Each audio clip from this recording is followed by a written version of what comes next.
अस्सलामु अलैकुम वरहमतुल्लाहि वबरकातुहू। मुअज़्ज़ज़ व मुहतरम नाज़रीन, अज दा वाक़या बड़ा सबक आमोज़ है। पुराने ज़माने दी गल है, एक मछेरा मछलियां पकड़ के गुजर बसर करता हा। कनात और तवक्कुल दा ये आलम आ कि जदों तक पहली मछली खत्म ना हो जाती वो होर मछली पकड़न वास्ते ना जाता। एक दफ़ा ऐसा होया कि एक मछली पकड़ के ले आया। उसकी बीवी ने जदों उस मछली का पेट चा किया तो उसदे विचों एक कीमती हीरा निकल आया। उसकी बीवी ने उस मछेरे नूं आवाज़ दी कि सरताज, आके वेखो ना कि मछली के पेट विचों की निकल आया। उस मछेरे ने जदों हीरा वेखा तो दंग रह गया कि इतना खूबसूरत और इतना प्यारा हीरा। गरीब और सादा बंदा हा, उसने हीरा लिया, महल्ले दे सुनार कोल चला गया और उस सुनार नूं उसने जाके सारी हकीकत बयान की थी और उसने दसा कि मैं इस हीरे नूं फरोख्त करना चाहना कि चलो इस बदले कुछ पैसे आ जासे, ऐसी कोई अच्छा खाना खा ले या कोई बच्चों के कपड़े ले ले। उस सुनार ने जो हीरा वेखा तो सुनार आखन लगा कि मियाँ ये हीरा बड़ा कीमती है, इसकी कीमत मैं अदा नहीं कर सकता। मैं अपनी दुकान ते की, अपना कारोबार, अपना घर भी बेच देवां, फिर भी इस हीरे की कीमत मैं अदा नहीं कर सकता। मछेरा आखन लगा कि क्यों मेरे नाल मजाक करदा। वो आखन लगा मजाक नहीं है, ये वाकई बड़ा कीमती हीरा है और बड़ा नायाब हीरा है। हाँ, मैं इतनी तेरी हेल्प कर सकना, मैं तेरी मदद कर सकना, मैं तेन एक रुक्का लिख के देना, शहर दे सब तू अमीर कबीर सुनार दे कोल चला जा, हो सकता है तेरा ये हीरा वो खरीद लवे। वो हीरा लैके उस सुनार कोल गया और उसनों जाके उसने हीरा पेश किया। सुनार भी ईमानदार हा। उसने जो हीरा वेखा तो आखन लगा कि नहीं मियाँ, इसकी कीमत मेरे कोल भी नहीं है। हाँ, इसकी कीमत अगर कोई बंदा इस वक्त दे सकता है तो वक्त का बादशाह दे सकता है। इस तो इलावा इस हीरे की कीमत कोई बंदा पेश नहीं कर सकता। वो बंदा किसी तरीके नाल बादशाह तक जा पहुंचा और बादशाह नूं उसने जाके वो हीरा विखाया। बादशाह ने जो हीरा वेखा उछल के खड़ा हो गया और आखन लगा कि इतना कीमती हीरा और वो भी तेरे को, मांग इस दे बदले की मंगना चाहना है।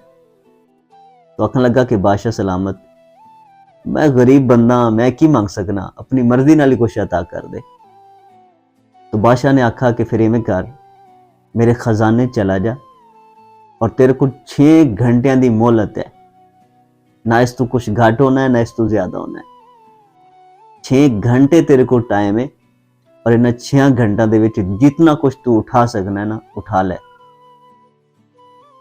खजाने विच पहुंचा। उसने जो वेखा खजाने दे विच खजाना ही खजाना हा। 3 हिस्से आए। एक हिस्से दे विच सोना, चांदी और कीमती जवाहरात आए।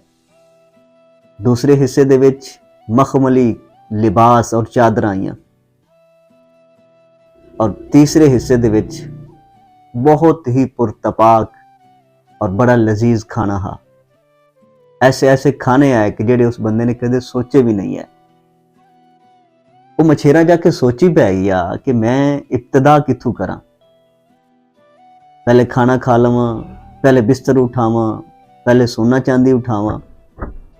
फिर वो दिल च ख्याल आया कि मैं सब तो पहले खाना खा लेना, चलो जिसम दे कोई ताकत भी आ जासी।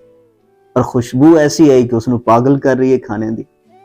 और गरीब आदमी जिसने पहले ऐसी खुशबू ही नहीं सूंघी, खाने तो दूर की गल है, तो वो सब तो पहले खाने ते लपका और उसने जी भर के खाना खादा।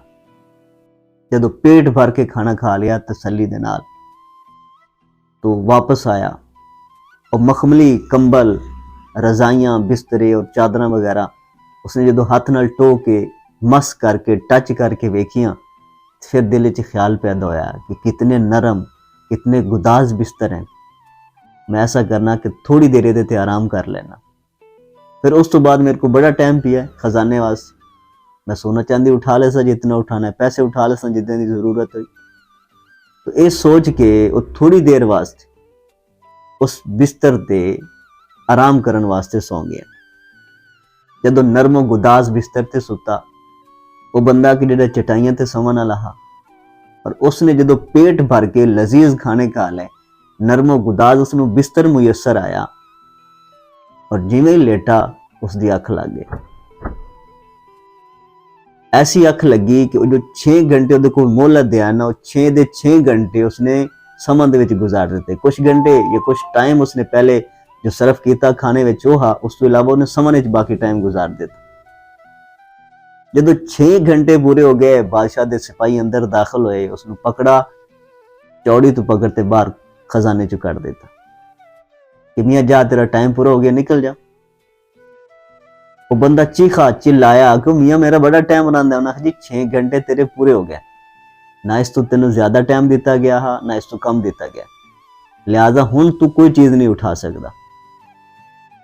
बंदा बड़ा रोया, लगा कि मैंने सिर्फ 2 मिनट दे दो, सिर्फ 2 मिनट। ना जी 1 मिनट 1 सेकंड भी नहीं मिल सकता, तू 2 मिनट की गल करना। बादशाह दे हुजूर पेश किया गया, बादशाह के सामने जाके गिड़गिड़ाया, रुन्ना पिटा। बादशाह आखन लगा कि मियाँ तेन मोहलत दी गई 6 घंटे की, 1 घंटा नहीं, 2 घंटे नहीं, 5 घंटे नहीं, 6 घंटे तेरे को मोहलत है। और 6 घंटे के पता नहीं की कुछ उठा सकता ही, लेकिन तू आप नहीं उठाया, ये साडा ते कोई गुनाह नहीं ना, लिहाजा मोहलत खत्म हो गई है, टाइम खत्म हो गया है, हुण तेन कुछ नहीं मिल सकता। उसने मुड़हाड़ा पेश किया, बादशाह ने हुक्म दिता कि इसनूं उठाओ और महल तो बाहर फेंक दो। दरबारियों ने चाहते महल बाहर सट दिता। कहानी खत्म हो गई है, वाकया खत्म हो गया है, लेकिन इत्थों साडे वास्ते हुण अगे एक सबक हासिल होंदा है सानू कि असीं जो लोग है ना, सानू भी एक महदूद मोहलत मिली हुई है इस दुनिया ते रह के।